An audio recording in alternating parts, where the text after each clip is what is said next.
Sa gitna ng ingay at kaguluhan ng mundo, may mga boses na patuloy na nagsisilbing gabay at inspirasyon sa marami. Isa na rito, si Pastor Apollo C. Kibuloy ng The Kingdom of Jesus Christ, isang spiritual leader na nag-aalay ng buhay para sa Diyos, sa bayan at sa pagpapalaganap ng katotohanan. All the days of your life. Ngunit sa likod ng kanyang dedikasyon, si Pastor Apollo ay nahaharap sa isang malaking hamon, mga kaso na puno ng mga paratang na walang batayan, gawa-gawa at puno ng mali siya. Ito ay hindi lamang isang atake sa kanyang pagkatao, kundi isang sistematikong pagwasak sa kanyang pangalan at legasiya. Ang kaso laban kay Pastor Apollo ay hindi simpleng legal na usapin. Ito ay isang malinaw na halimbawa ng political persecution. Bakit? Dahil siya ay isa sa mga pinakamalakas na tinig na sumusuporta sa mga Duterte at patuloy na lumalaban sa katiwalian at kawalang hustisya sa ating bayan.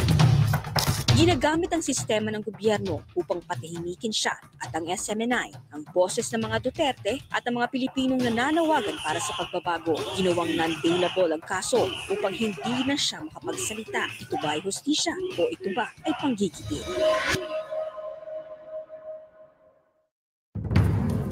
Bago pa man ito nangyari, nagbabala na si Vice President Sara Duterte. May plano ang mga laban na bayaran ng mga miyembro ng KOJC, dayain ng sistema at gamitin ng korte upang sirain si Pastor Apollo. Ito ay bahagi ng isang mas malaking na plano, isang plano na hindi lamang laban kay Pastor Apollo, kundi laban sa mga Duterte at sa mga Pilipinong naniniwala sa katotohanan. Si Pastor Apollo C. Kibuloy ay inosente. Ang mga paratang laban sa kanya ay pawang kasinungalingan, walang ebidensya, walang basihan at walang katotohanan. Sa kabila ng lahat, nananatili siyang matatag at nananawagan ng hustisya.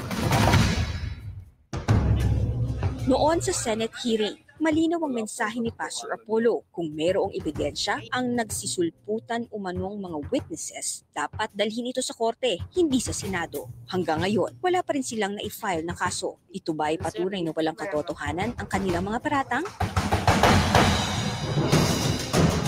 Sa mga mamamayang Pilipino, huwag tayong padala sa mga paratang at paninira. Sa halip, maging mapanuri at hanapin ang katotohanan. Si Pastor Apollo C. Kibuloy ay hindi nag-iisa. Kasama niya tayo sa labang ito para sa hustisya, katotohanan at kalayaan.